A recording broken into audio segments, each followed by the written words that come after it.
아이고, 이 양반, 여기가 뭐 하는 곳인지 모르세요? 최경비의 날카로운 목소리가 한별은행 강남지점 입구에서 울려 퍼졌습니다. 오전 9시 30분 은행 개점과 함께 바쁜 하루가 시작되는 시간이었죠. 깔끔하게 정돈된 은행 로비 앞에서 한 할아버지가 낡은 폐지 수레를 끌고 서 있었습니다. 박철수 할아버지는 75세의 나이답게 구부정한 어깨에 해진 점퍼를 걸치고 있었습니다.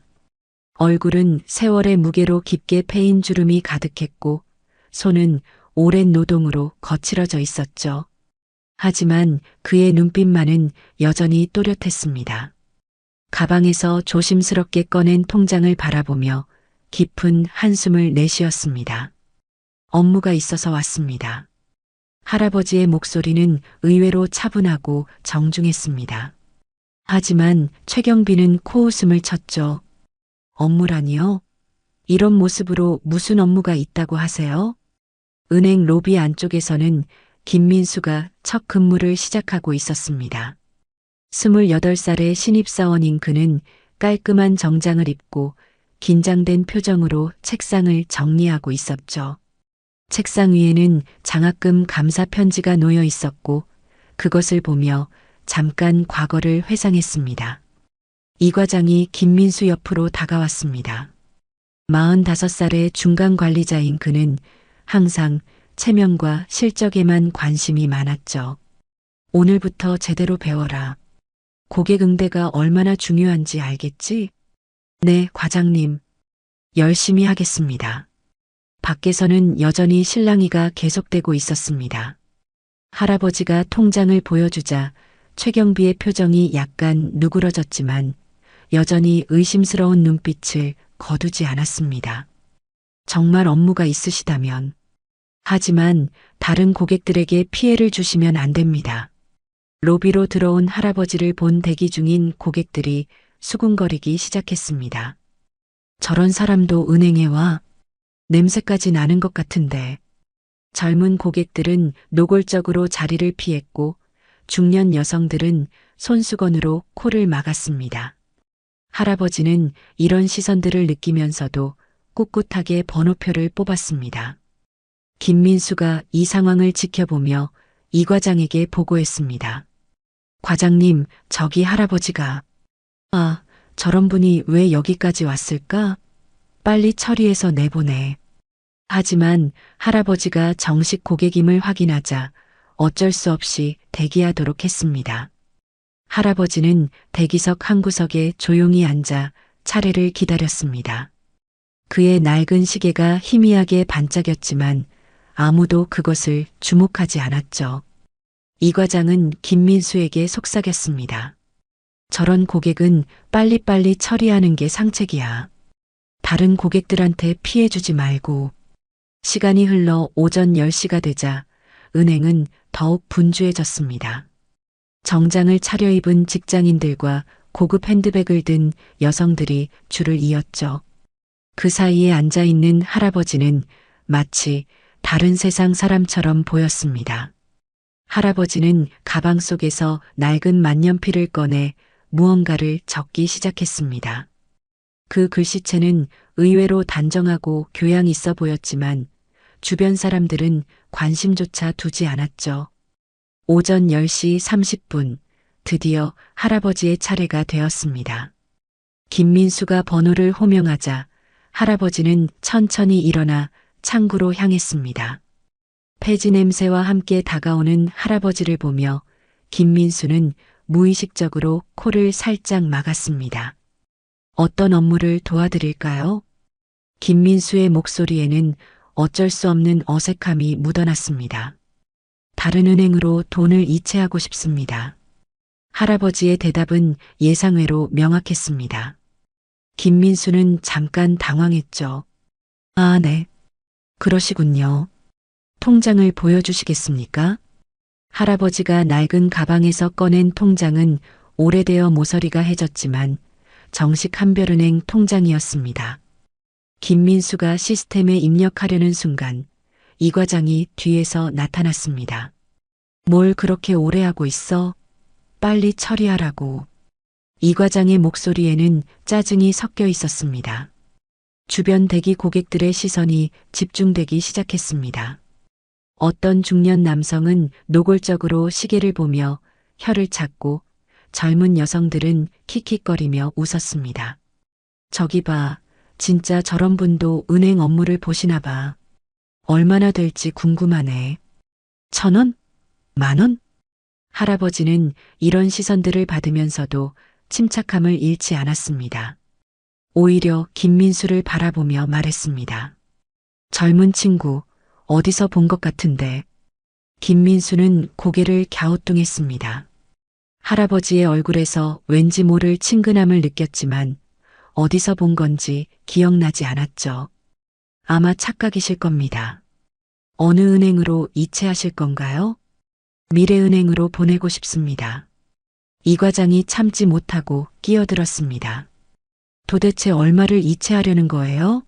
시간 낭비하지 마시고 빨리 말씀해 주세요. 할아버지는 잠깐 멈춤했습니다.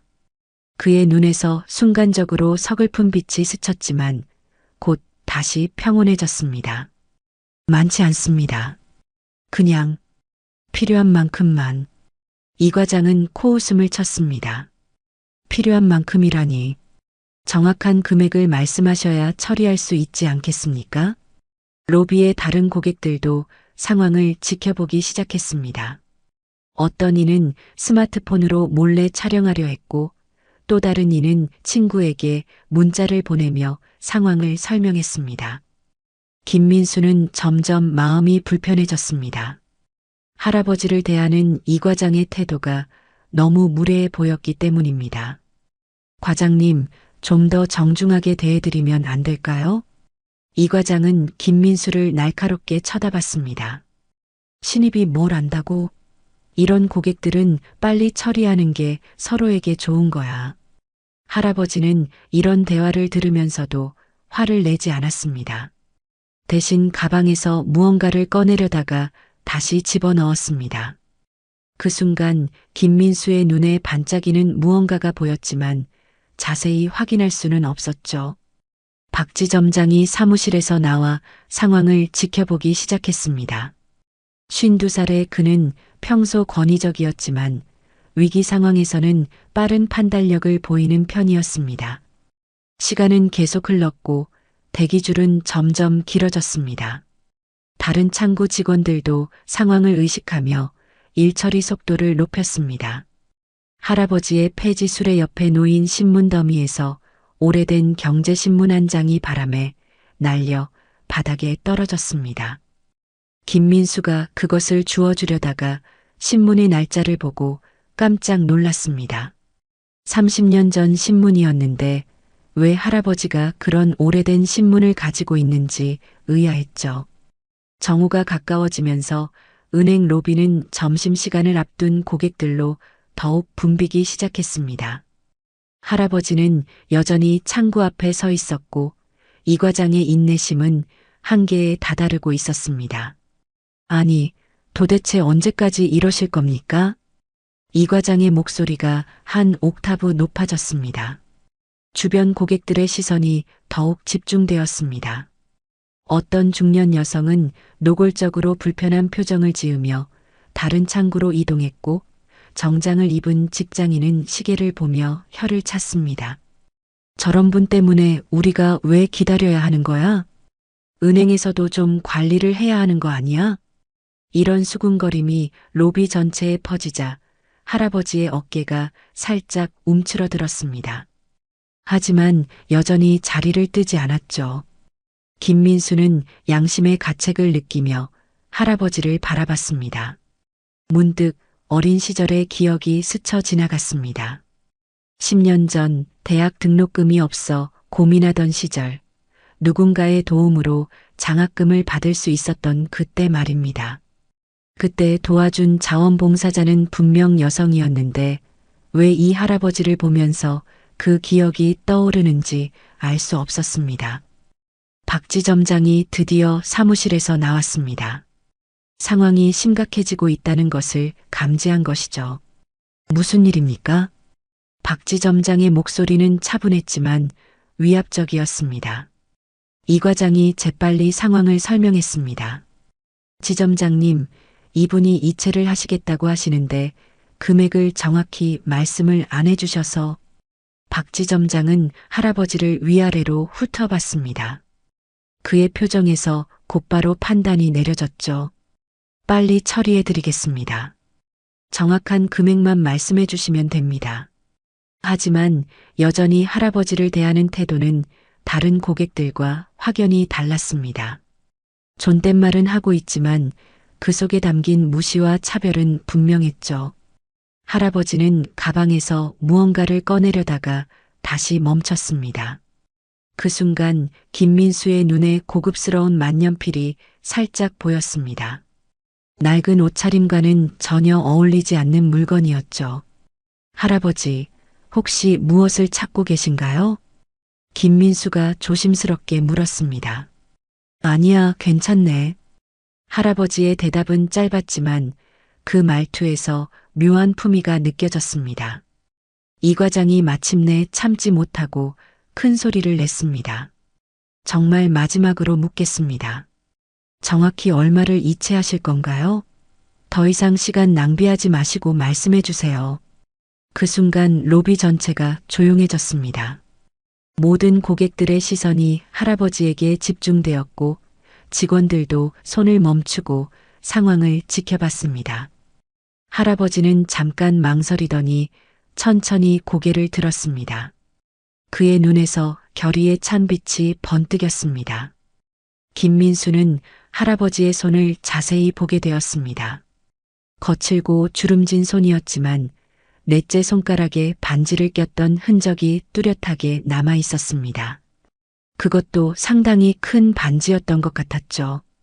폐지더미 속에서 삐져나온 신문을 다시 한번 보니 그것은 30년 전 경제신문의 일면이었습니다. 신성그룹 박철수 회장, 창업 10주년 기념식이라는 제목이 희미하게 보였지만 아무도 그것을 주목하지 않았습니다. 할아버지가 입을 열려는 순간 로비의 모든 사람들이 숨을 죽였습니다. 이 과장은 팔짱을 끼고 불쾌한 표정을 지었고 박지 점장은 빨리 끝내고 싶어하는 기색이 역력했습니다. 대기 중인 고객들 중 일부는 스마트폰을 꺼내 몰래 촬영할 준비를 하고 있었습니다. 이런 진풍경을 놓치고 싶지 않았던 것이죠. 할아버지는 깊은 숨을 들이쉬고 입을 열었습니다. 600억입니다. 할아버지의 목소리는 조용했지만 명확했습니다. 그 순간 로비 전체가 완전히 정적에 빠졌습니다.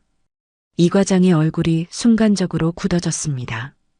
방금 뭐라고 했는지 제대로 듣지 못한 것 같았죠. 박지 점장도 마찬가지였습니다. 눈을 깜빡이며 할아버지를 다시 바라봤습니다. 김민수는 입을 벌린 채 멍하니 서 있었습니다. 600억이라는 숫자가 머릿속에서 맴돌았지만 현실감이 없었죠. 죄송한데 다시 한번 말씀해 주실 수 있을까요? 박지 점장이 떨리는 목소리로 물었습니다. 600억 원입니다. 한별은행에서 미래은행으로 이체하고 싶습니다. 할아버지의 대답은 처음과 똑같았습니다. 차분하고 담담했죠. 대기 중이던 고객들이 웅성거리기 시작했습니다. 뭐라고 했지? 600억? 설마 그럴 리가. 장난하시는 건 아니겠지? 저런 모습으로 600억이라니. 이 과장이 헛기침을 하며 김민수에게 속삭였습니다. 빨리 확인해봐. 시스템으로. 김민수의 손이 떨리며 키보드를 두드렸습니다. 할아버지의 통장 번호를 입력하고 잔액 조회를 클릭했습니다. 컴퓨터 화면에 숫자들이 나타났습니다. 김민수는 그 숫자를 보고 눈을 비비며 다시 확인했습니다. 이건 김민수의 목소리가 떨렸습니다. 화면에는 분명히 600억 원이 넘는 잔액이 표시되어 있었습니다. 정말로 600억이 있습니다. 김민수의 말에 로비가 다시 한번 술렁였습니다. 이 과장이 재빨리 모니터를 확인했고 그의 얼굴이 창백해졌습니다. 박지 점장이 당황한 목소리로 말했습니다. 잠깐만요, 이건 어떻게... 할아버지는 여전히 차분했습니다. 놀라실 일은 아닙니다. 그냥 오래전부터 모아둔 돈이에요. 그때까지 할아버지를 무시하고 수군거리던 고객들의 태도가 급변했습니다.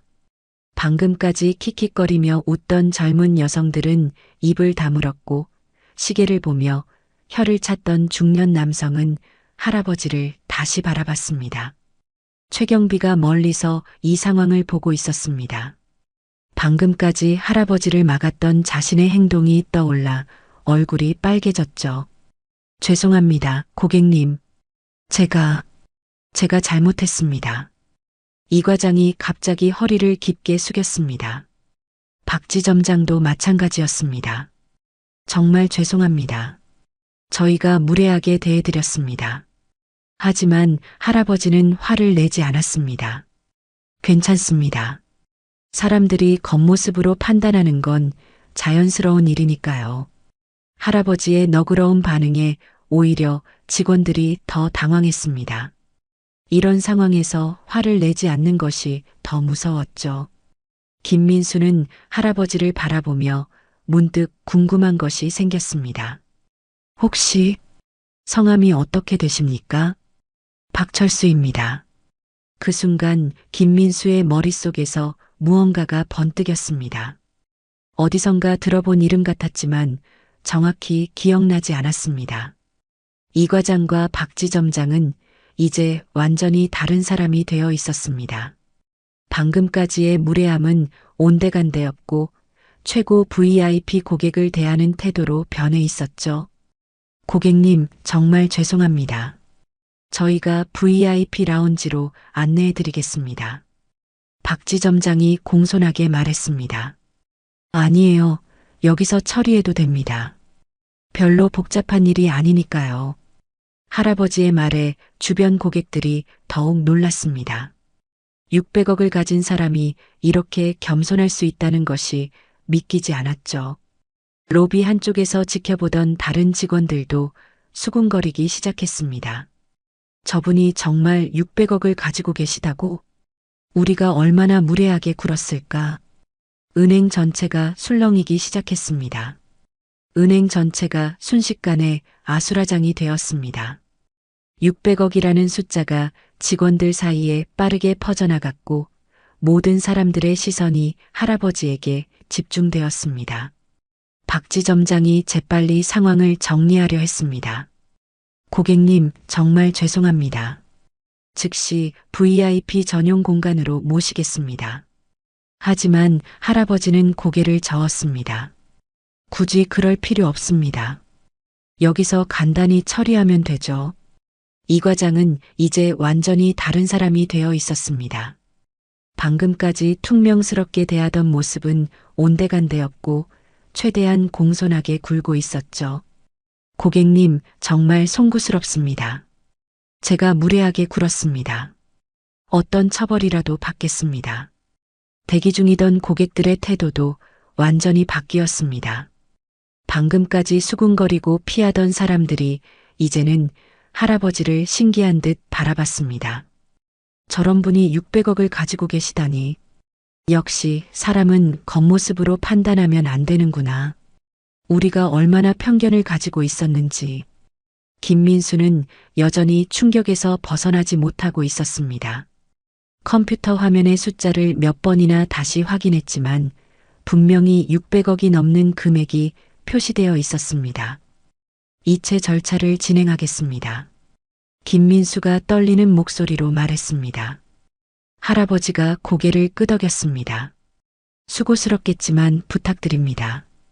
그때 김민수는 문득 용기를 내어 물어봤습니다. 혹시 박영희 씨를 아시나요? 할아버지의 표정이 순간적으로 변했습니다. 잔잔했던 눈에 깊은 슬픔이 스쳤죠. 제 딸입니다.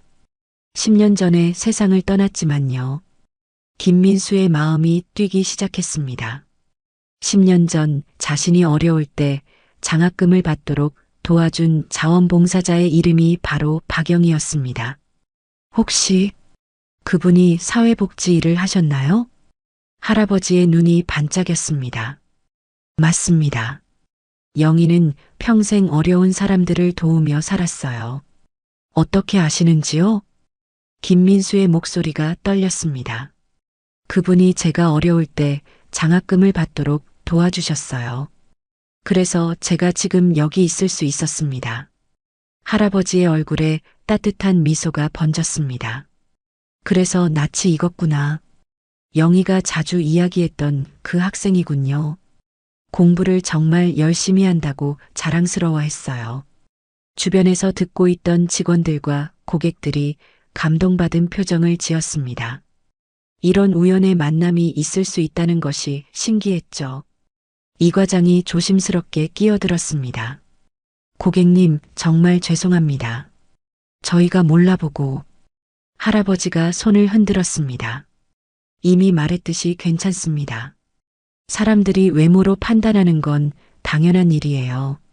박지점장이 궁금한 듯 물었습니다. 혹시 실례가 안 된다면 어떤 일을 하셨던 건지요? 할아버지는 잠깐 망설이다가 대답했습니다. 오래전에 작은 사업을 했었습니다. 운이 좋아서 잘 됐었죠. 작은 사업이라고 표현했지만 600억이라는 금액을 보면 결코 작은 사업이 아니었을 것입니다. 폐지 더미 속에서 나온 30년 전 신문을 김민수가 다시 자세히 봤습니다. 신성그룹 박철수 회장이라는 제목이 선명하게 보였습니다. 혹시 신성그룹과 관련이 있으신지요? 할아버지가 놀란 표정을 지었습니다. 어떻게 아셨나요? 김민수가 신문을 가리켰습니다. 이 신문에서 봤습니다. 할아버지는 쓸쓸하게 웃었습니다. 그때가 참 오래됐네요. 지금은 다 정리하고 조용히 살고 있습니다.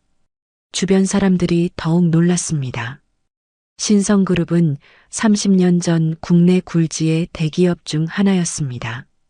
그 회장이 지금 이런 모습으로 살고 있다는 것이 믿기지 않았죠. 로비 전체가 숨을 죽이고 할아버지의 말을 들었습니다. 신성그룹의 창업주였던 박철수 회장이 지금 폐지를 수집하며 살고 있다는 사실이 충격적이었죠. 김민수가 조심스럽게 물었습니다. 그런데 왜 지금은? 할아버지가 깊은 한숨을 쉬었습니다. 가족을 모두 잃고 나니 세상의 모든 것이 의미 없어졌어요. 돈도 명예도. 그래서 회사를 정리하고 조용히 살기로 했습니다. 그럼 지금까지 어떻게 지내셨던 건가요? 필요한 만큼만 쓰고 나머지는 그냥 그대로 두었죠. 폐지를 줍는 건 시간을 보내는 방법 중 하나였어요. 사람들과 부담 없이 지낼 수 있으니까요. 이 과장이 당황한 목소리로 말했습니다. 그럼 지금까지 저희가 괜찮다고 했잖아요. 오히려 평범하게 대해줘서 고마웠습니다. 할아버지의 너그러운 마음에 모든 사람들이 감동받았습니다. 이런 거대한 부를 가진 사람이 이렇게 겸손할 수 있다는 것이 경이로웠죠. 그런데 왜 갑자기 돈을 이체하려고 하시는 건가요? 할아버지의 눈에 결의가 서렸습니다. 딸이 못다한 일을 계속하려고 합니다. 이 돈으로 장학재단을 만들 생각이에요. 김민수의 가슴이 뭉클해졌습니다. 자신이 받았던 장학금도 결국 이 할아버지의 딸 덕분이었던 것입니다. 박영희 씨가 정말 좋은 분이었나 보군요. 영희는 평생 남을 도우며 살았어요. 교통사고로 세상을 떠날 때까지 그 아이의 꿈을 이루어주고 싶어서요. 할아버지의 목소리에 깊은 애정이 묻어났습니다. 주변 사람들의 눈시울이 붉어졌죠. 이 과장이 정중하게 말했습니다. 고객님, 이체 절차를 최대한 신속하게 도와드리겠습니다. 고맙습니다. 하지만 급할 건 없어요. 정확하게만 해주시면 됩니다. 김민수가 이체 절차를 진행하면서 물었습니다. 전액을 다 이체하시는 건가요? 아니요, 300억 정도만 우선 이체하겠습니다. 나머지는 차차 옮길 예정이에요. 300억도 엄청난 금액이었지만 할아버지에게는 절반에 불과했습니다. 이체 절차가 진행되는 동안 로비의 분위기가 완전히 바뀌었습니다. 방금까지 할아버지를 피하고 무시하던 고객들이 이제는 존경의 눈빛으로 바라보고 있었죠. 어떤 젊은 여성이 용기를 내어 다가왔습니다. 죄송합니다. 제가 아까 무례하게 굴었어요. 할아버지가 온화하게 웃었습니다. 전혀 무례하지 않았어요. 당연한 반응이었죠. 중년 남성도 고개를 숙였습니다. 저도 죄송합니다. 편견을 가지고 있었네요. 할아버지는 모든 사람들에게 너그럽게 대했습니다. 최경비가 멀리서 상황을 지켜보다가 천천히 다가왔습니다. 그의 얼굴에는 깊은 후회가 묻어나 있었죠. 고객님, 정말 죄송합니다. 제가 입구에서 경비님도 할 일을 하신 거예요. 사과할 필요 없습니다. 이체가 완료되자 김민수가 확인서를 건네드렸습니다. 300억 원 이체가 완료되었습니다. 할아버지가 서류를 받아보며 고개를 끄덕였습니다. 수고하셨습니다. 박지점장이 정중하게 말했습니다. 고객님, 앞으로 저희 은행을 이용하실 때는 VIP 서비스를 제공해 드리겠습니다. 고맙지만 굳이 그럴 필요는 없어요. 지금처럼 평범하게 대해주시면 됩니다. 할아버지의 겸손함에 모든 사람들이 다시 한번 감동받았습니다. 할아버지가 폐지 수레를 끌고 나가려 하자 모든 직원들이 깊은 경의를 표하며 배웅에 나섰습니다. 방금까지 무시하고 피하던 고객들도 하나둘씩 고개를 숙였죠. 김민수가 마지막으로 할아버지에게 다가갔습니다. 할아버지, 정말 감사합니다. 박영희 씨 덕분에 제가 지금 여기 있을 수 있어요. 할아버지의 눈에 따뜻한 빛이 스쳤습니다. 고마워해야 할 사람은 저입니다. 영희의 뜻을 이어가는 분을 만날 수 있어서요. 앞으로 장학재단 일에 도움이 필요하시면 언제든 연락해 주세요. 좋은 마음 고맙습니다. 영희가 보고 있다면 정말 기뻐할 거예요. 이 과장이 다시 한번 깊게 허리를 숙였습니다. 고객님, 정말 죄송했습니다. 앞으로는 절대 이런 일이 없도록 하겠습니다. 이미 말했듯이 괜찮습니다. 오히려 좋은 경험이었어요. 박지점장도 정중하게 인사했습니다. 고객님의 너그러운 마음에 깊이 감사드립니다. 저희 직원들에게 큰 교훈이 되었습니다. 할아버지가 로비를 둘러봤습니다. 아까와는 완전히 다른 분위기였죠. 모든 사람들의 눈에는 존경과 반성이 가득했습니다. 사람은 누구나 실수할 수 있어요. 중요한 건 그 실수에서 배우는 거죠. 최경비가 입구에서 정중하게 문을 열어드렸습니다. 안녕히 가십시오, 고객님. 할아버지가 나가면서 마지막으로 뒤돌아봤습니다. 모두들 수고 많으셨습니다. 은행 문이 닫히자 로비는 한동안 조용했습니다. 방금 일어난 일이 현실인지 믿기지 않았죠. 김민수가 창문 너머로 할아버지를 바라봤습니다. 폐지 수레를 끌고 천천히 멀어져 가는 모습이 더 이상 초라해 보이지 않았습니다. 오히려 숭고해 보였죠. 이 과장이 김민수 옆으로 와서 말했습니다.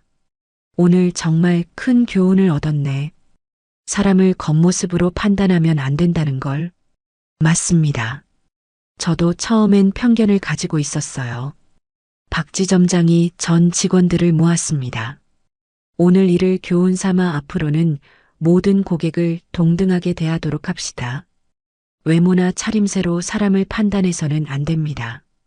직원들이 모두 고개를 끄덕였습니다. 김민수는 책상으로 돌아가 장학금 감사 편지를 다시 받습니다. 박영이라는 이름이 새롭게 다가왔죠. 그녀의 아버지가 바로 오늘 만난 할아버지였다니. 한 고객이 김민수에게 다가와 말했습니다. 방금 그분 정말 대단하시네요. 저런 분이 진짜 부자인 것 같아요. 맞습니다. 마음이 부자인 분이시죠. 다른 고객들도 할아버지에 대해 이야기하기 시작했습니다. 나도 반성하게 되네. 평소에 얼마나 편견을 가지고 살았는지.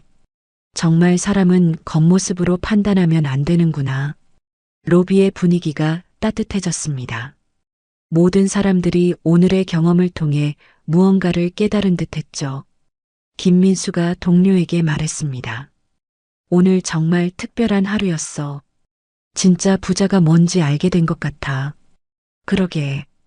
600억을 가지고도 저렇게 겸손할 수 있다니. 이 과장도 반성하는 모습이었습니다. 나도 그동안 얼마나 속물적으로 살았는지 깨달았어. 앞으로는 정말 바뀌어야겠다. 최경비가 입구를 정리하며 중얼거렸습니다. 정말 대단한 분이셨어.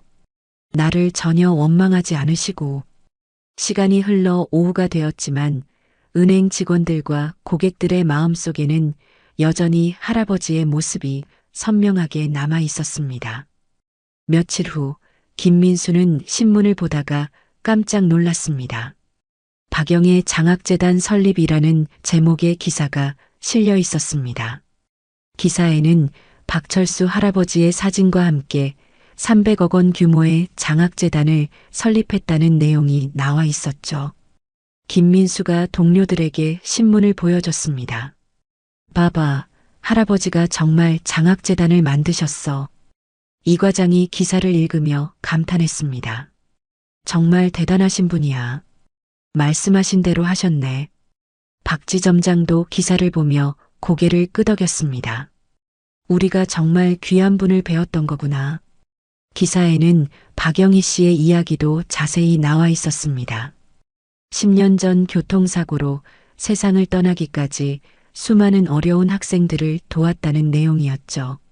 그리고 그 아버지인 박철수 씨가 딸의 뜻을 이어 장학재단을 설립했다고 했습니다.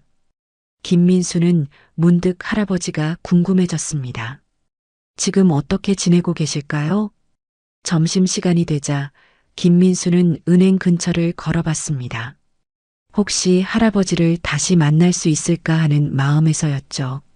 그런데 정말로 할아버지를 발견했습니다. 여전히 폐지 수레를 끌고 있었지만 정과는 다른 모습이었습니다. 깔끔하게 정돈된 옷차림은 아니었지만 왠지 더 당당해 보였죠. 할아버지. 김민수가 뛰어가자 할아버지가 반갑게 웃었습니다. 아, 은행 직원분이시군요. 어떻게 이런 곳에서 점심시간에 산책하다가 우연히 봤어요. 신문에서 장학재단 소식 봤습니다. 할아버지의 얼굴에 뿌듯한 표정이 스쳤습니다.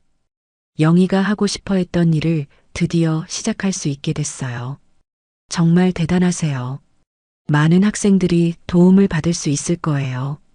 제가 받은 도움만큼 다른 사람들에게도 나누어 주고 싶어요. 김민수가 궁금한 듯 물었습니다. 그런데 왜 아직도 폐지를 수집하고 계세요? 할아버지가 웃으며 대답했습니다. 이 일이 제게는 소중한 시간이에요. 사람들과 자연스럽게 만날 수 있고 세상을 가까이에서 볼 수 있거든요. 앞으로도 계속 하실 건가요? 그럴 생각입니다. 다만 이제는 장학재단 일도 함께 하게 되겠죠. 그때 지나가던 사람들이 할아버지를 알아봤습니다. 신문에서 본 얼굴이었기 때문입니다. 저분 박영의 장학재단 만드신 분 아니에요? 사람들이 하나둘씩 모여들었습니다. 하지만 할아버지를 보는 시선이 전과는 완전히 달랐죠. 존경과 감사의 마음이 가득했습니다. 한 학생이 다가와서 말했습니다. 할아버지, 제가 박영의 장학금을 받고 있는 학생입니다. 정말 감사합니다. 그래요? 열심히 공부하고 계신가요? 네, 할아버지 덕분에 꿈을 키워가고 있어요. 이런 대화를 듣고 있던 김민수의 가슴이 뜨거워졌습니다. 진정한 부자가 무엇인지 다시 한번 깨달았죠. 할아버지가 김민수에게 말했습니다. 은행에서 받은 좋은 대접 덕분에 용기를 얻었어요. 특히 당신의 따뜻한 마음이 큰 힘이 됐습니다. 제가 한 게 뭐가 있나요? 사람을 편견 없이 대하려는 마음, 그것만으로도 충분합니다. 김민수는 할아버지에게서 인생의 중요한 교훈을 배웠습니다. 진정한 부는 돈이 아니라 마음에 있다는 것을 말이죠. 할아버지가 다시 수레를 끌고 가려 하자 사람들이 길을 터주었습니다. 모두들 존경의 눈빛으로 바라봤죠. 김민수는 할아버지의 뒷모습을 바라보며 다짐했습니다. 앞으로는 절대 사람을 겉모습으로 판단하지 않겠다고 말이에요. 진짜 부자는 마음이 부자인 사람이구나. 김민수의 중얼거림이 오후 햇살에 스며들었습니다. 그리고 멀리서 할아버지의 폐지 수레바퀴 소리가 희망찬 멜로디처럼 울려 퍼졌습니다. 박영의 장학재단은 그 후 수많은 학생들에게 희망을 선사했고 박철수 할아버지는 계속해서 폐지를 수집하며 사람들과 소통했습니다. 그리고 한별은행의 모든 직원들은 그날의 교훈을 가슴에 새기고 모든 고객을 동등하게 대하게 되었죠. 진정한 부의 의미를 깨달은 사람들의 마음속에는 따뜻한 변화가 일어났고 그 변화는 조용히 세상을 더 아름답게 만들어가고 있었습니다. 야, 이소연, 너 진짜 올 줄 몰랐는데? 장미라의 날카로운 목소리가 아레나 호텔 연회장 입구에서 터져나왔습니다. 오후 7시 화려한 샹들리에 아래로 하나둘 모여드는 동창생들 사이에서 소연은 유독 눈에 띄었죠. 수수한 흰색 셔츠에 베이지색 가디건을 걸친 그녀의 모습은 주변 사람들의 화려한 차림새와 극명하게 대비되었습니다. 소연은 조용히 미소를 지으며 고개를 숙였습니다. 안녕, 미라야. 어머, 정말 변한 게 없네. 아직도 그렇게 소심하게 살아? 미라의 목소리에는 20년 전과 똑같은 도끼가 서려 있었죠. 빨간색 드레스에 번쩍이는 액세서리를 온몸에 걸친 그녀는 여전히 무리의 중심에 서 있었습니다. 윤다혜, 김보라, 최현미가 미라 주변을 에워싸며 킥킥거리고 있었죠. 이소연, 너 뭐하고 살아? 결혼은 했어? 다혜가 호기심 어린 눈빛으로 물어봤습니다. 소연은 잠시 망설이다가 작은 목소리로 대답했죠. 응, 결혼했어. 남편 직업은 뭐야? 설마 아직도 그 가난한 집 아들과 만나는 건 아니지? 미라가 비웃듯 말했습니다. 학창시절 소연의 집안 형편을 모르는 사람이 없었거든요. 아버지가 공장에서 일하고 어머니가 식당에서 설거지를 하던 집안이었으니까요. 소연은 대답 대신 미소만 지었습니다. 그 모습이 더욱 미라의 신경을 건드렸죠. 야, 우리가 물어보는데 대답 정도는 해야 하는 거 아냐?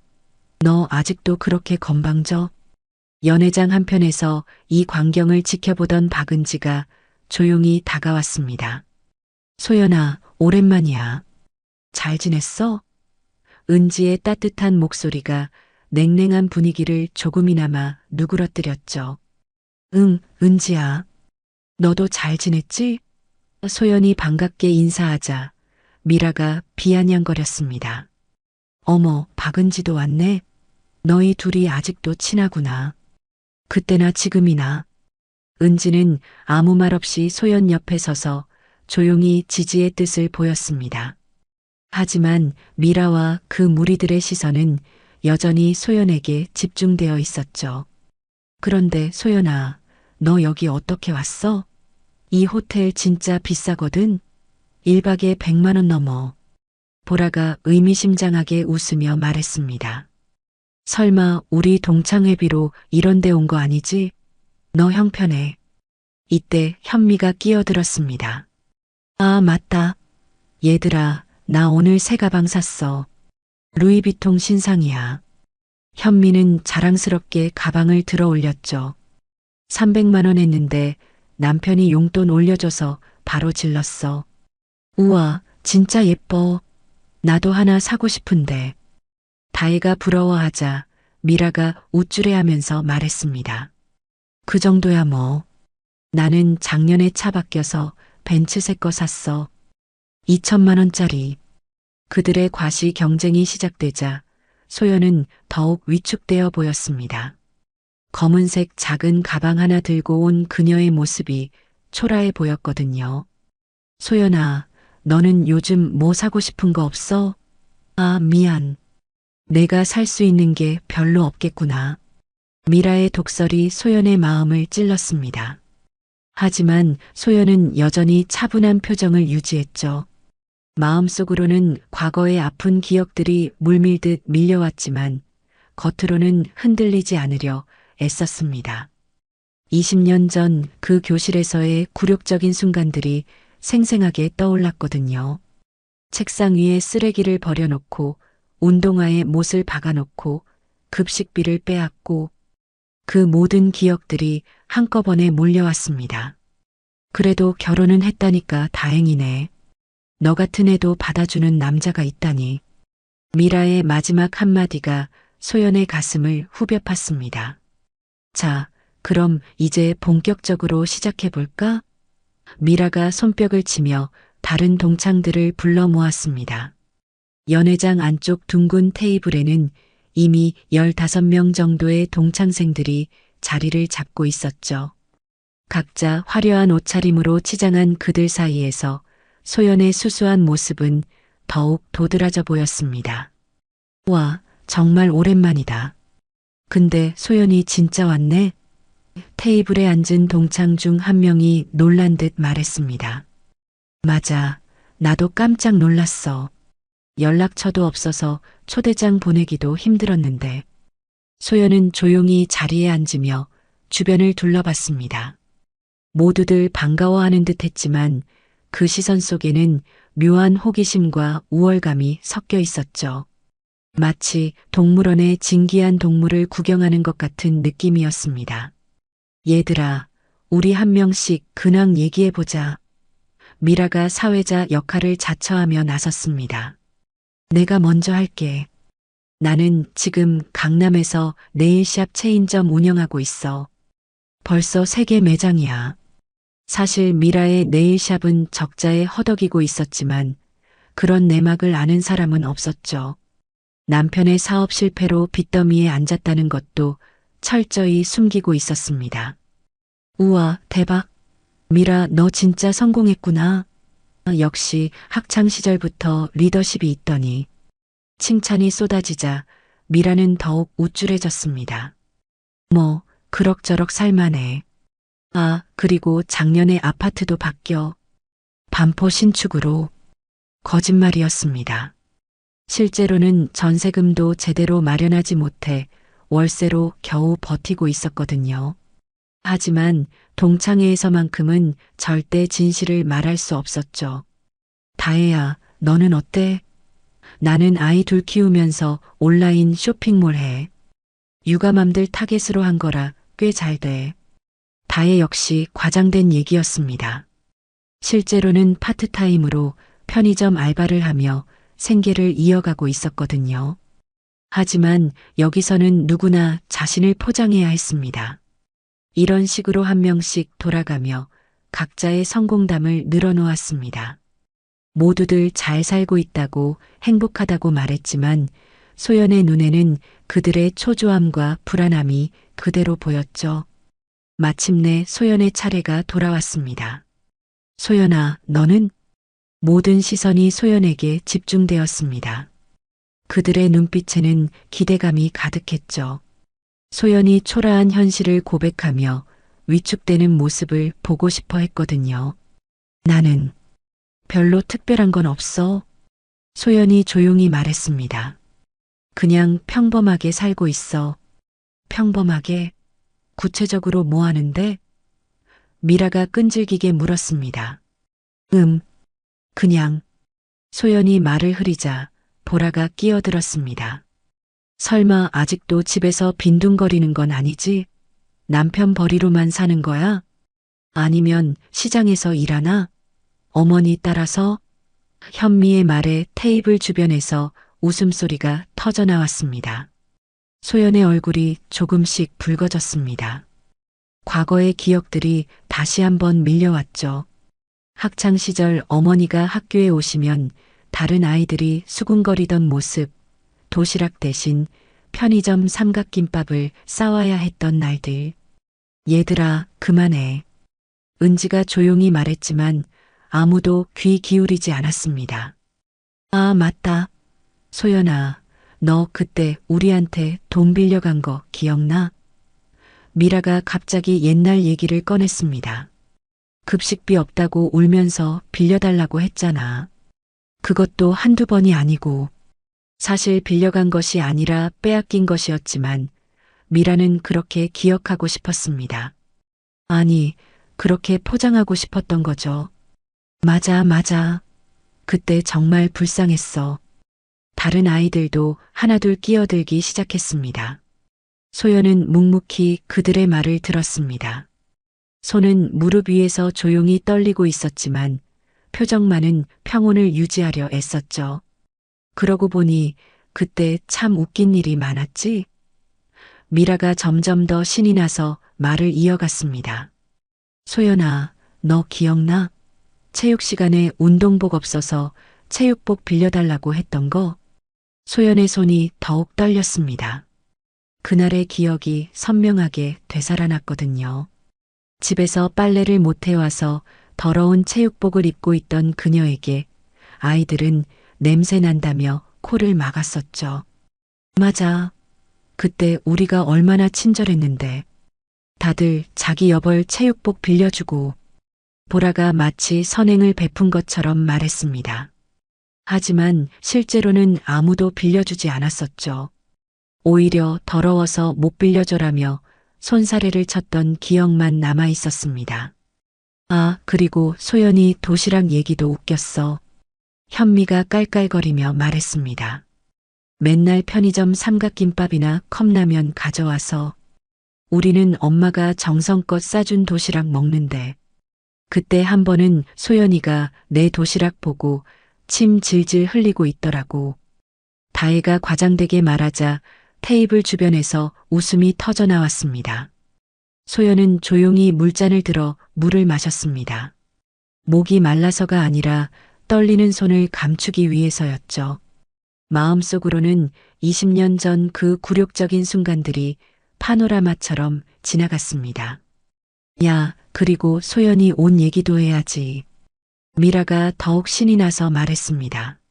맨날 같은 옷만 입고 다니고 신발도 늘 그 낡은 운동화. 맞아, 맞아. 그 운동화 정말 오래 신었지. 바닥이 다 뚫려서 비 오는 날이면. 보라가 말하다가 갑자기 입을 다물었습니다. 그때 그들이 소연의 신발에 못을 박아 넣었던 일이 떠올랐거든요. 하지만 미라는 아랑곳하지 않고 계속했습니다. 아, 그리고 소연이 머리 얘기. 맨날 단정하게 묶고 다니더니 어느 날 갑자기 그만해. 소연이 처음으로 목소리를 냈습니다. 작지만 단호한 목소리였죠. 왜 그래? 옛날 얘기하는 건데. 미라가 눈을 깜빡이며 말했습니다. 우리끼리 추억 얘기하는 거잖아. 추억이라고? 소연이 조용히 반문했습니다. 그게 너한테는 추억이야? 순간 테이블 분위기가 싸해졌습니다. 다른 동창들도 뭔가 이상한 기류를 느꼈죠. 뭐야, 갑자기 왜 이래? 예민하게 굴지 마. 미라가 어색하게 웃으며 말했습니다. 그때 일이 뭐 대수라고. 그래, 소연아. 우리 다 친구였잖아. 다혜가 거들었습니다. 학창 시절 그런 일들 누구한테나 있는 거야. 하지만 소연은 더 이상 참을 수 없었습니다. 친구라고? 정말 그렇게 생각해? 야, 너 지금 뭐 하는 거야? 미라의 목소리가 날카로워졌습니다. 우리가 뭘 잘못했다고? 이때 테이블 건너편에서 누군가 조용히 말했습니다. 미라야, 그만하자. 하지만 미라는 이미 흥분 상태였습니다. 아니, 제가 먼저 이상하게 구는 거잖아. 우리가 뭘 잘못했어? 너희가 뭘 잘못했는지 정말 모르겠어? 소연이 처음으로 목소리를 높였습니다. 그때였습니다. 갑자기 보라가 손에 들고 있던 물잔을 소연의 머리 위로 쏟아부었습니다. 야, 이소연. 주제 파악 좀 해. 차가운 물이 소연의 머리와 어깨를 적셨습니다. 베이지색 원피스에 물자국이 번지며 그녀의 모습이 더욱 초라해 보였죠. 테이블 주변이 순간 조용해졌습니다. 모든 사람들이 숨을 죽이고 이 광경을 지켜봤죠. 미안. 손이 미끄러졌어. 보라가 가짜 사과를 했지만 그 웃음기 섞인 표정에서 진심이 아님을 알 수 있었습니다. 소연은 천천히 일어나 젖은 머리를 만졌습니다. 물방울이 뺨을 타고 흘러내렸지만 그것이 물인지 눈물인지 구분하기 어려웠죠. 소연아. 은지가 걱정스럽게 다가오려 했지만 소연은 조용히 손을 저었습니다. 괜찮아. 소연이 조용히 말했습니다. 정말 괜찮아. 하지만 그 순간 연회장 입구 쪽에서 웅성거리는 소리가 들려왔습니다. 호텔 직원들이 뭔가 급하게 움직이고 있었죠. 실례합니다, 손님. 갑자기 호텔 직원 한 명이 조심스럽게 다가왔습니다. 깔끔한 유니폼을 입은 젊은 남자 직원이었는데 그의 표정에는 묘한 긴장감이 서려 있었죠. 혹시 물수건이나 마른 수건 필요하시지 않으십니까? 직원이 소연을 바라보며 공손하게 물었습니다. 다른 동창들은 그 직원의 과도한 친절에 의아해했죠. 아, 괜찮습니다. 소연이 작게 미소 지으며 말했습니다. 하지만 직원은 물러서지 않았습니다. 정말 괜찮으시다면 다행이지만 혹시 다른 도움이 필요하시면 언제든지 말씀해 주십시오. 그 순간 미라가 짜증난 듯 끼어들었습니다. 야, 우리 동창회 하는 중인데 왜 자꾸 방해해? 물 한 잔 쏟아진 게 뭐 대수라고. 직원의 얼굴이 순간 굳어졌습니다. 죄송합니다만 저희 호텔에서는 됐어. 그냥 가. 보라가 손을 휘저으며 직원을 쫓아내려 했습니다. 하지만 직원은 여전히 소연만을 바라보고 있었죠. 마치 그녀의 허락을 받아야만 물러설 수 있는 것처럼 말입니다. 정말 괜찮으니까 가세요. 소연이 다시 한번 말하자 직원은 깊게 고개를 숙이고 물러났습니다. 뭐야, 저 직원? 왜 저렇게 오버하지? 현미가 어이없다는 듯 말했습니다. 그때 연회장 한쪽에서 다른 직원들끼리 수군거리는 소리가 들려왔습니다. 저분 혹시 맞는 것 같은데 어떻게 해야 하지? 하지만 그들의 목소리는 너무 작아서 동창들에게는 들리지 않았죠. 단지 뭔가 이상한 분위기라는 것만 느낄 수 있었습니다. 자, 어쨌든 계속하자. 미라가 분위기를 전환시키려 했습니다. 소연이 머리도 마르고 우리 얘기나 더 하자. 하지만 분위기는 이미 어색해져 있었습니다. 물을 뒤집어 쓴 소연의 모습을 보며 몇몇 동창들은 미안한 기색을 보였죠. 미라야, 좀 그만하자. 테이블 끝에 앉아있던 동창 중 한 명이 조용히 말했습니다. 너무 심한 거 아냐? 뭐가 심해? 그냥 장난친 건데.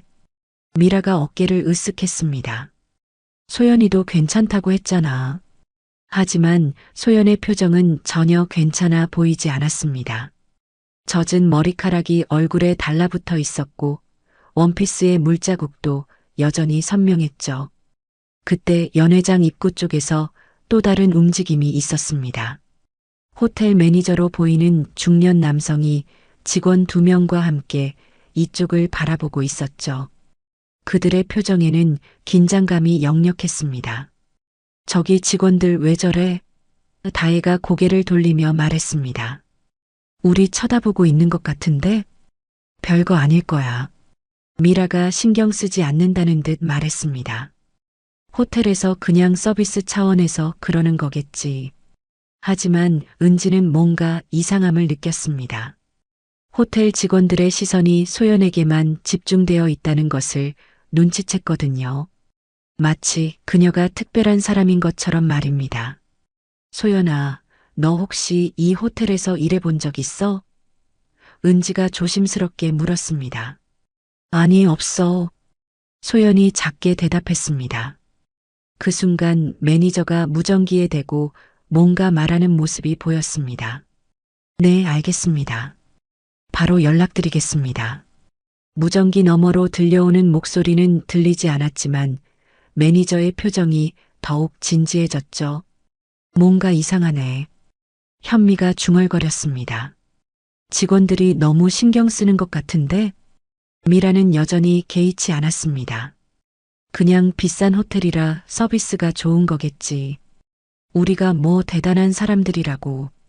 하지만 그때 연회장 문이 열리며 한 명의 남성이 들어왔습니다.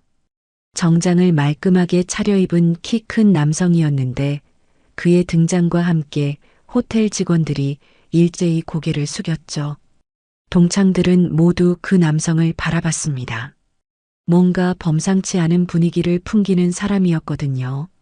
그리고 그 남성의 시선이 천천히 연회장을 둘러보다가 소연에게 머물렀습니다. 남성이 연회장으로 들어서는 순간 모든 호텔 직원들이 일제히 90도로 허리를 굽혔습니다. 안녕하십니다, 회장님. 그들의 목소리가 연회장 전체에 울려 퍼졌죠. 동창들은 모두 입을 벌린 채 그 광경을 바라봤습니다. 회장이라고? 이 사람이 아레나 호텔의 회장이란 말인가요? 키 큰 남성은 직원들의 인사를 받으며 천천히 걸어왔습니다. 그의 시선은 처음부터 끝까지 소연에게만 고정되어 있었죠. 다른 사람들은 아예 존재하지 않는 것처럼 말입니다. 여보. 남성이 소연에게 다가가 부드럽게 말했습니다. 무슨 일이야? 여보. 동창들의 눈이 더욱 커졌습니다. 이 남자가 소연의 남편이라는 뜻인가요? 소연은 조용히 일어나 남편에게 다가갔습니다. 준혁아, 왜 왔어? 직원들이 연락했어. 누군가 당신에게 물을 부었다고. 준혁의 목소리에는 차가운 분노가 섞여 있었습니다. 그의 시선이 천천히 테이블 위에 동창들을 훑었죠. 미라의 얼굴이 새하얗게 변했습니다. 아레나 호텔 회장이 소연의 남편이라고? 그것도 그 초라한 소연의? 아, 아니에요. 그냥 실수였어요. 보라가 벌떡 일어나며 변명했습니다. 손이 미끄러져서 그만. 준혁이 보라를 차갑게 바라봤습니다. 실수라고 하셨나요? 그 순간 연회장 분위기가 얼어붙었습니다. 준혁의 시선 하나만으로도 보라는 다리가 후들거렸죠. 저희가 몰랐어요. 소연이가 회장님 부인이신 줄. 다혜가 떨리는 목소리로 말했습니다. 몰랐다고요? 준혁이 미소를 지었지만 그 미소는 전혀 따뜻하지 않았습니다. 그럼 알았다면 다르게 행동하셨을 건가요? 미라가 급하게 나섰습니다. 죄송합니다. 정말 죄송해요. 우리가 잘못했어요. 하지만 준혁은 미라를 보지도 않았습니다. 오직 소연만을 바라보며 말했죠. 어떻게 하고 싶어? 소연이 작게 고개를 저었습니다. 괜찮아. 그냥 가자. 괜찮지 않아. 준혁의 목소리가 단호했습니다. 내 아내에게 이런 짓을 하고도 괜찮을 리가 없어. 그때 호텔 매니저가 다가왔습니다. 회장님, 어떻게 처리하시겠습니까? CCTV 확인해봐. 오늘 일어난 모든 일을 기록으로 남겨둬. 준혁이 차분하게 지시했습니다. 동창들의 얼굴이 더욱 하얗게 변했습니다. CCTV에 모든 게 다 찍혔다는 뜻이었거든요. 물을 부은 것뿐만 아니라 그동안 소연을 조롱하고 무시했던 모든 순간들이 말입니다. 제발요. 한 번만 봐주세요. 현미가 무릎을 꿇으며 빌었습니다. 저희가 정말 잘못했어요. 다른 동창들도 하나둘 무릎을 꿇기 시작했습니다. 미라도, 보라도, 다혜도 모두 바닥에 엎드렸죠. 그 모습이 얼마나 초라한지 보는 사람마저 민망할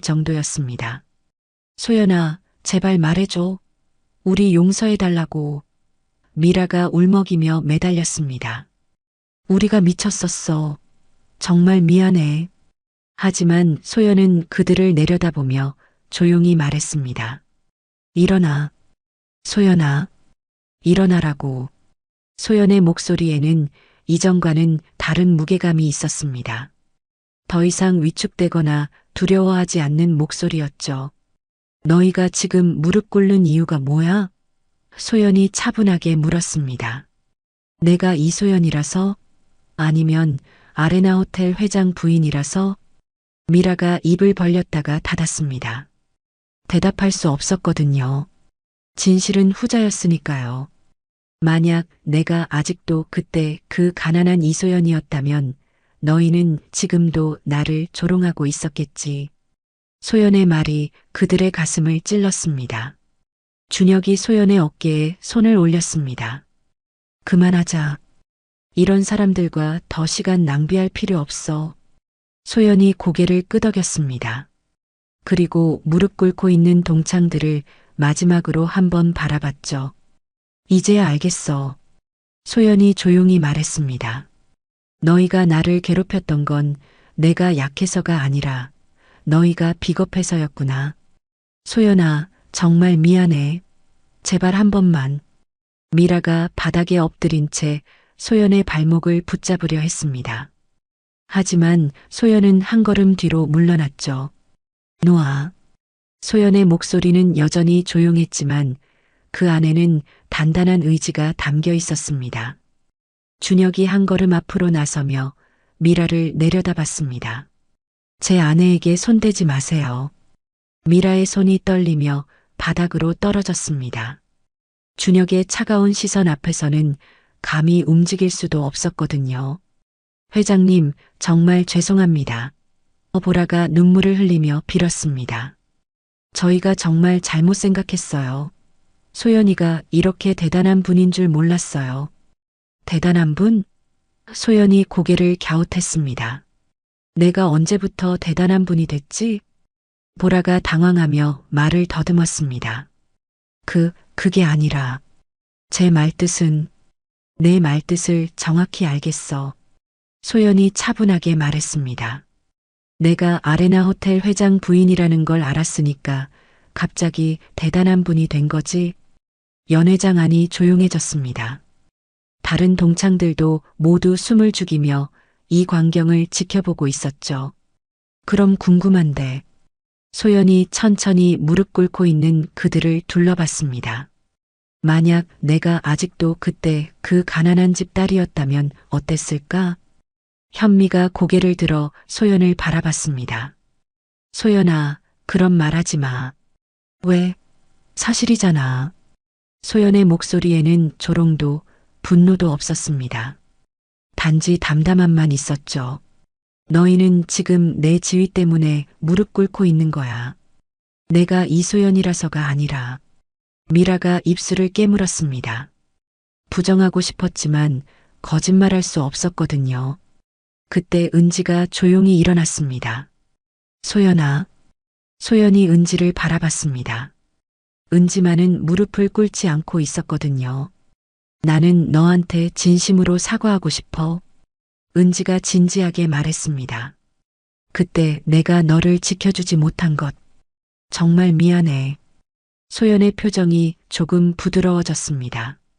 은지야. 나도 겁쟁이였어.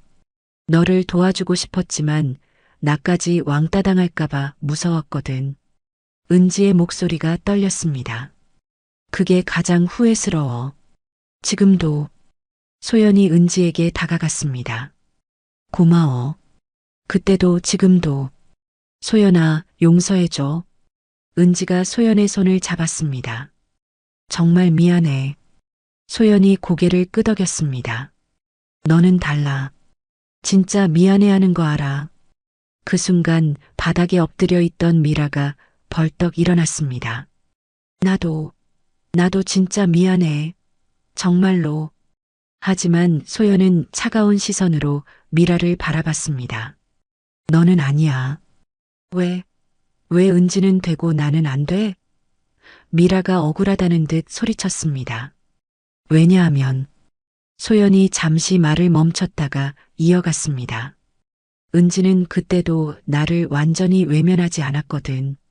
비록 적극적으로 도와주지는 못했지만 적어도 나를 괴롭히지는 않았어. 미라의 얼굴이 일그러졌습니다. 그럼 나는 어떻게 하라고? 너는 소연이 미라를 똑바로 바라봤습니다. 너는 앞으로도 계속 그렇게 살 거야. 남의 불행을 보며 우쭐해하고 자신보다 약한 사람을 괴롭히면서 아니야, 나 변할 거야. 미라가 필사적으로 부인했습니다. 변하지 못해. 소연이 단호하게 말했습니다. 왜냐하면 너는 진짜 잘못했다고 생각하지 않거든. 그냥 들켰으니까 미안하다고 하는 거야. 미라가 할 말을 잃었습니다. 소연의 말이 전곡을 찔렀거든요. 준혁이 소연의 어깨에 손을 올렸습니다. 이제 그만 가자. 소연이 고개를 끄덕였습니다. 그리고 마지막으로 연회장을 둘러봤죠. 오늘 고마웠어. 소연이 조용히 말했습니다. 덕분에 확실히 정리가 됐거든. 그들이 연회장을 떠나려 할 때 미라가 마지막으로 소리쳤습니다. 소연아, 너도 언젠가는 망할 거야. 너무 잘난 척하지 마. 소연은 걸음을 멈추지 않았습니다. 다만 준혁이 뒤돌아 미라를 바라봤죠. 그 시선만으로도 미라는 입을 다물 수밖에 없었습니다. 연회장 문이 닫히자 안에서는 완전한 정적이 흘렀습니다. 미라와 다른 동창들은 여전히 바닥에 주저앉아 있었고 은지만이 홀로 서 있었죠. 호텔 직원들도 모두 물러났고 연회장에는 동창들만 남겨졌습니다. 이게 뭐야? 이게 대체 뭐야? 미라가 중얼거리며 머리를 감싸쥐었습니다. 아레나 호텔 회장 부인이라고? 그 이소연이? 보라가 떨리는 목소리로 말했습니다. 우리 완전히 망했어. 아레나 호텔 회장 부인한테 물을 부었다고? 닥쳐. 미라가 보라에게 소리쳤습니다. 다 내가 물 부어서 그래. 왜 그런 짓을 했어? 내가 언제? 보라도 맞받아쳤습니다. 내가 먼저 괴롭히기 시작했잖아. 동창들 사이에서 서로를 탓하는 목소리가 터져나왔습니다. 모두들 자신의 책임을 회피하려 했거든요. 얘들아, 진정해. 은지가 조용히 말했습니다. 지금 서로 싸운다고 해결될 일이 아니야. 너는 좋겠다. 현미가 은지에게 화를 냈습니다.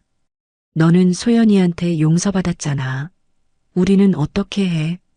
은지가 현미를 바라봤습니다. 나도 똑같이 잘못했어. 다만 진심으로 사과했을 뿐이야. 진심으로 사과했다고? 미라가 비웃었습니다. 그게 뭐가 달라? 결국 우리도 사과했는데. 달라. 은지가 단호하게 말했습니다. 너희는 소연이의 신분을 알고 나서야 사과했어. 나는 그 전부터 미안했거든. 미라의 얼굴이 붉어졌습니다. 사실이었기 때문이죠. 그럼 우리는 어떻게 하라고? 소연이가 우리를 용서 안 해준다면. 다혜가 울먹였습니다. 아레나 호텔에서 우리를 블랙리스트에 올리면 어떡해? 그런 걱정을 지금 해? 은지가 어이없다는 듯 말했습니다. 아직도 자기 걱정만 하고 있네. 그럼 뭘 걱정해야 해? 미라가 소리쳤습니다. 소연이는 이미 성공했잖아. 우리는 어떻게 살라고? 은지가 고개를 저었습니다. 너희는 정말 모르겠구나. 뭐가 잘못된 건지. 뭐가 잘못됐는데? 보라가 반문했습니다. 너희는 소연이를 괴롭힌 게 잘못이라고 생각하는 게 아니야. 은지가 차분하게 설명했습니다. 그냥 상대를 잘못 골랐다고 생각하는 거지. 동창들이 할 말을 잃었습니다. 은지의 말이 정확했거든요. 만약 소연이가 정말 평범한 주부였다면 너희는 지금도 그를 무시하고 있었을 거야. 은지가 이어갔습니다. 그게 문제야. 미라가 입술을 깨물었습니다. 그래도 우리가 알았다면 그러지 않았을 텐데.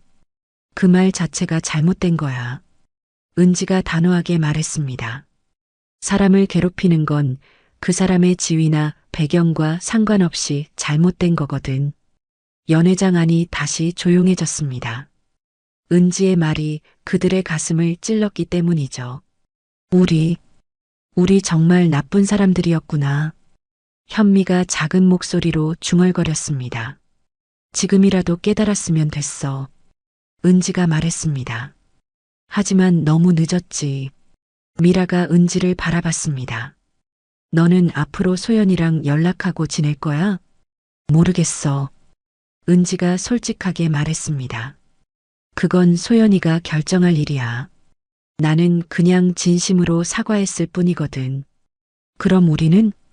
다혜가 물었습니다. 너희는? 은지가 잠시 생각하다가 말했습니다. 너희는 앞으로 다른 사람들한테라도 이런 짓 하지 마. 그게 진짜 사과하는 거야. 미라가 고개를 떨구었습니다. 자신들이 얼마나 잘못했는지 이제야 깨닫기 시작했거든요. 우리 정말 최악이었어. 보라가 눈물을 흘리며 말했습니다. 소연이한테 정말 못된 짓을 했어. 이제라도 알았으니까 다행이야. 은지가 말했습니다. 하지만 소연이는 더 이상 너희와 같은 세상에 살지 않아. 그걸 받아들여. 동창들이 모두 고개를 숙였습니다. 자신들의 어리석음과 비겁함을 뒤늦게 깨달았지만 이미 모든 게 늦어버렸다는 것을 알고 있었거든요. 연회장 밖에서는 소연과 준혁이 조용히 복도를 걸어가고 있었습니다. 20년 만에 마주한 과거와의 결별이었죠. 호텔 정원의 벤치에 앉아 소연은 하늘을 올려다봤습니다. 별들이 반짝이는 밤하늘이 이상하게 평온해 보였죠. 준혁이 그녀 옆에 조용히 앉으며 따뜻한 재킷을 어깨에 걸쳐 주었습니다. 괜찮아? 준혁이 부드럽게 물었습니다. 소연이 작게 미소 지었습니다. 응, 괜찮아. 정말로. 힘들었을 텐데. 준혁의 목소리에는 미안함이 섞여 있었죠. 내가 좀 더 일찍 갔어야 했는데. 아니야. 소연이 고개를 저었습니다. 이렇게 되는 게 맞았어. 내가 직접 마주해야 했던 거야. 바람이 불어와 소연의 머리카락을 살짝 흔들었습니다. 아까 물에 젖었던 머리는 이미 말라 있었지만 그 기억은 여전히 선명했죠. 그 사람들이 내게 물을 부었을 때 준혁이 주먹을 꽉 쥐었습니다. 정말 참기 힘들었어. 나도 처음엔 그랬어. 소연이 솔직하게 말했습니다. 순간 20년 전으로 돌아간 것 같았거든. 그때 그 무력함, 그 굴욕감. 준혁이 소연의 손을 잡았습니다. 하지만 이제는 다르구나. 응. 소연이 준혁의 손을 꽉 잡았습니다. 이제는 정말 달라. 그때의 나는 혼자였지만 지금의 나는 혼자가 아니야. 두 사람은 잠시 말없이 앉아 있었습니다. 정원에는 분수 소리와 바람 소리만 들려왔죠. 준혁아. 소연이 먼저 입을 열었습니다. 응? 고마워. 소연이 준혁을 바라봤습니다. 나를 지켜줘서, 그리고 내가 혼자 해결할 수 있게 기다려줘서. 준혁이 소연의 뺨을 살짝 어루만졌습니다. 당연한 거야. 넌 충분히 강해. 그런 줄 몰랐어. 소연이 웃었습니다. 20년 동안 나는 계속 그때의 피해자인 줄 알았는데 넌 피해자가 아니야. 준혁이 단호하게 말했습니다. 넌 생존자야. 그 모든 걸 이겨내고 여기까지 온 거잖아. 소연의 눈가에 눈물이 맺혔습니다. 하지만 이번에는 슬픔의 눈물이 아니었죠. 해방감의 눈물이었습니다. 오늘 정말 끝났구나. 소연이 중얼거렸습니다. 진짜 끝. 뭐가? 과거가. 그 아픈 기억들이. 소연이 깊게 숨을 들이마셨습니다. 이제야 진짜로 졸업한 것 같아. 준혁이 소연을 끌어안았습니다. 수고했어. 정말. 소연이 준혁의 품에 안겨 하늘을 올려다봤습니다. 별들이 더욱 밝게 반짝이는 것 같았죠. 그런데 말이야. 소연이 장난스럽게 말했습니다. 오늘 당신 정말 멋있었어. 어떤 부분이? 그 사람들이 무릎 꿇고 있을 때 당신 표정. 소연이 킥킥거렸습니다. 완전 차가웠어. 무서울 정도로. 준혁이 웃었습니다. 내 아내를 건드리면 그렇게 돼. 다음부턴 미리 말해줘. 소연이 농담했습니다. 내가 아레나 호텔 회장 부인이라고. 왜? 또 동창회 나갈 거야? 아니야. 소연이 고개를 저었습니다. 다시는 안 가. 이제 그럴 필요가 없어. 두 사람이 일어나 호텔 쪽으로 걸어가기 시작했습니다. 소연의 걸음이 이전보다 훨씬 가벼워 보였죠. 준혁아, 내일 회사에서 회의 있지? 응, 왜? 나도 참석할래. 소연이 환하게 웃었습니다. 이제 숨어 있을 이유가 없잖아. 준혁이 놀란 듯 소연을 바라봤습니다. 정말? 응. 이제 당당하게 살고 싶어. 소연이 고개를 들었습니다. 더 이상 과거에 얽매이지 않고 호텔 로비를 지나가며 직원들이 깊게 인사했습니다. 소연은 이제 당황하지 않고 자연스럽게 인사를 받았죠. 엘리베이터 안에서 준혁이 말했습니다. 오늘 당신 정말 자랑스러웠어. 왜? 끝까지 품위를 잃지 않았거든. 준혁이 소연의 손을 잡았습니다. 복수할 수도 있었는데 그러지 않았어. 복수? 소연이 고개를 갸웃했습니다. 그럴 필요가 없었어. 그 사람들은 이미 스스로 벌을 받고 있었거든. 무슨 뜻이야? 허영과 질투에 갇혀서 진짜 행복을 모르며 사는 것. 소연이 말했습니다. 그게 가장 큰 벌이야. 엘리베이터가 최상층에 도착했습니다. 펜트하우스 문이 열리자 따뜻한 조명이 그들을 맞이했죠. 거실 소파에 앉아 소연은 하루를 돌이켜봤습니다. 아침에 동창회 초대장을 받았을 때의 두려움, 연회장에서의 굴욕, 그리고 마지막 순간의 해방감까지. 이제 정말 자유야. 소연이 혼잣말처럼 중얼거렸습니다. 준혁이 따뜻한 차를 건네주며 앉았습니다. 앞으로 뭘 하고 싶어? 소연이 잠시 생각하다가 말했습니다. 도움이 필요한 아이들을 위한 재단을 만들어 볼까 해. 좋은 생각이야. 왕따 당하는 아이들, 가난한 아이들. 소연의 목소리가 따뜻해졌습니다. 내가 겪었던 일들이 헛되지 않게 하고 싶어. 준혁이 소연을 바라보며 미소 지었습니다. 역시 내 아내야. 창밖으로 도시의 야경이 한눈에 들어왔습니다. 수많은 불빛들이 반짝이고 있었죠. 그 불빛들처럼 소연의 미래도 밝게 빛나고 있었습니다. 그날 그녀가 웃었다. 소연이 작게 중얼거렸습니다. 진짜로. 오늘 밤 이소연은 처음으로 진짜 자유로운 미소를 지을 수 있었습니다. 과거의 상처에서 완전히 벗어나 진정한 자신으로 살아갈 수 있게 된 거죠.